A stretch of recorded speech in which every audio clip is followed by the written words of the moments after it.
ये कहानी है एक ऐसे जवान की कोबरा बटालियन के जिसने अपने सबसे बड़े निशान यानी दस्तार साहब को अपने साथी के पैर में जख्मों के पास बांध दिया ताकि वो जख्म नासूर न बन पाए। हम बात कर रहे हैं कोबरा कमांडो बलजीत सिंह की, जो इस वक्त रायपुर के अस्पताल में भर्ती हैं और हमसे बात करने के लिए जुड़े हैं। बलराज जी, सबसे पहला सवाल यही है कि अभी आपका स्वास्थ्य कैसा है? सर फिट हूँ सर।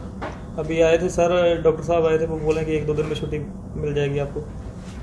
बहुत दुखद है कि आपके इतने साथी शहीद हो गए, इतने साथी घायल हुए, लेकिन फिर भी अगर थोड़ा पीछे आप जा पाएं और दर्शकों के लिए बता पाएं कि क्या हुआ था उस दिन, आप लोगों की मूवमेंट कैसी थी, कैसे आप वहां पहुंचे और उसके बाद जो टेकरागुड़ा गांव है वहां पर क्या क्या हुआ? सर जब हम टारगेट हिट करके जो मतलब एरिया हमको दिया गया था मतलब सर्चिंग के लिए, जब वो सर्च करके हम वापस आ रहे थे तो तभी हम एक हाइट के ऊपर मतलब कि एक LUP ले ली हमने। तभी सर इनकी नक्सलियों की हरकत दिखाई दी पड़ी सर। और उसी के बाद अब मतलब SP सर ने भी पॉइंट कन्वे कर दिया कि मतलब कि वो जो हेरोन से देख रहे थे, मतलब कि नज़र रखे थे वो भी, कि मतलब इनकी संख्या जो है 350 से 400 के लगभग है और आप मतलब अपना थोड़ा अलर्ट मतलब रहिएगा। तो तभी सर इतने में इन्होंने क्या किया कि वो इम्प्रोवाइज जो भी इनके पास मोटार के UGL के गोले थे वो हाइट के ऊपर दागने शुरू कर दिए सर जी। और उसके बाद सर पूरी मतलब कि हम तो सर ये फिर दोनों तरफ सर हाइट के रिलेटिव मतलब कि बड़ी हाइटें थी पास में, और उन्हीं के ऊपर इन्होंने मतलब कि एम्बुश लगा रखा था, मतलब यू टाइप एम्बुश था सर 3 तरफा जी। और उसी में सर काफ़ी जवानों को सर इंजर हो गए हमारे।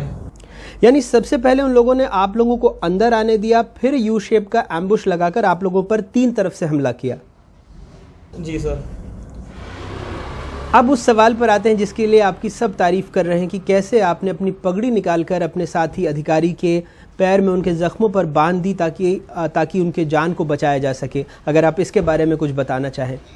सर उस समय मतलब कि हमारे साथ STF और मतलब कि DRG और हमारे जवान सर मतलब का एक कुछ इंजर हो रखे थे जवान सर, और जो फर्स्ट एडर थे हमारे संतोष सर, वो मतलब उनके साथ व्यस्त थे, मतलब कि उनको मतलब देख रेख करने में व्यस्त थे।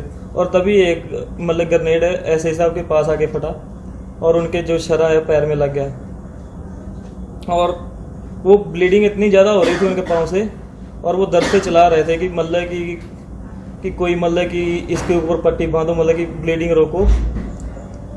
तो तभी सर मैं पास ही में था इनके, थोड़ा दूर पे मैं भी पेड़ के पीछे आड़ ले रखा था, लेकिन जब मैंने इनका मतलब कि चिल्लाना सुना था तो मैं फिर सर गया इनके पास और मैंने अपनी पगड़ी के 2 हिस्से करके एक हिस्सा इनके मतलब कि पाँव पे बांध दिया सर। तो उस वक्त आपने सबसे पहले यही सोचा कि जान बचानी है तो पगड़ी का जो कपड़ा है वही है, फर्स्ट एड का और कोई सामान नहीं है, तो उसी को निकालकर उनके पैर पे बांध दूं ताकि उनकी जान बचाई जा सके? सर बहुत ज़रूरी था उस समय।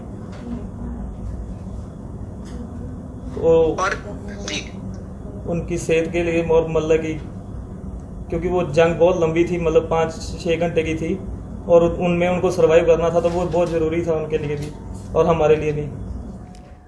आपसे मिलने कई सारे बड़े अधिकारी आ रहे हैं, आपकी बात हर तरफ हो रही है। जो DG साहब हैं विर्क साहब, वो आए, उन्होंने एक पगड़ी आपको भेंट की, वही आपकी बात को सोशल मीडिया पर भी लेकर गए हैं। क्या कुछ कहना चाहेंगे इस बारे में?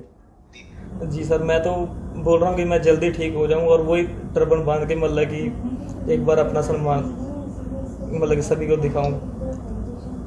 एक और सवाल है, क्या आपको भी लगता है कि माओवादियों को पहले से आप लोगों की मूवमेंट की जानकारी थी और इसीलिए वो बेहतर तरीके से कहीं घात लगाकर बैठे हुए थे? जी सर, इनका सर मूवमेंट 10-12 दिन से ही था उस एरिया में सर, और ये मतलब कि अपनी इनपुट दे रहे थे मतलब कि सिविल पुलिस को अपनी प्रेजेंट मतलब उसी एरिया में एक ही एरिया में दिखा रहे थे, और उसी के चलते सर फिर मतलब कि कभी उसी मतलब जो पर्टिकुलर एरिया था उसी के आसपास इनका मतलब कि 8-10 के दिन में मतलब कि इनपुट ये दे रहे थे, मतलब कि ये ट्रैप हो रहे थे मतलब कि सिविल पुलिस से, मतलब कुछ अपना मतलब छोड़ रहे थे सबूत, और तभी मतलब कि ये ऑपरेशन उसके बाद लॉन्च हुआ। जब आप लोग वहां पहुंचे तो क्या ऐसी थोड़ी हैरत हुई कि कैसे वो लोग इतनी जल्दी उनका मूवमेंट हो गया और कैसे तीन तरफ से आप लोगों को घेर लिया है?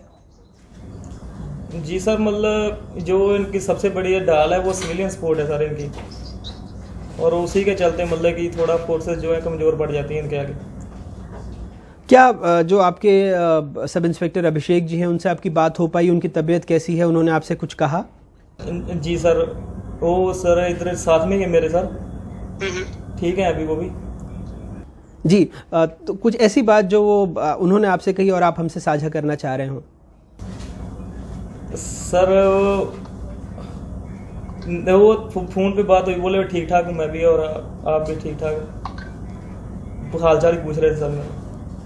जब अस्पताल से आप घर लौटेंगे तब सबसे पहले आप किससे बात करना चाहेंगे? कौन है वो शख्स जिसकी सबसे ज़्यादा याद आपको आ रही हो?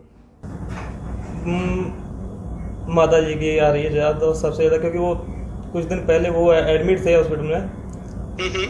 जी, थोड़ा चोट थे, मतलब सर की चोट थी उनको, और उसी के चलते वो इलाज के लिए हॉस्पिटल में थे। अभी जाके उन्हीं से मिलूंगा जी।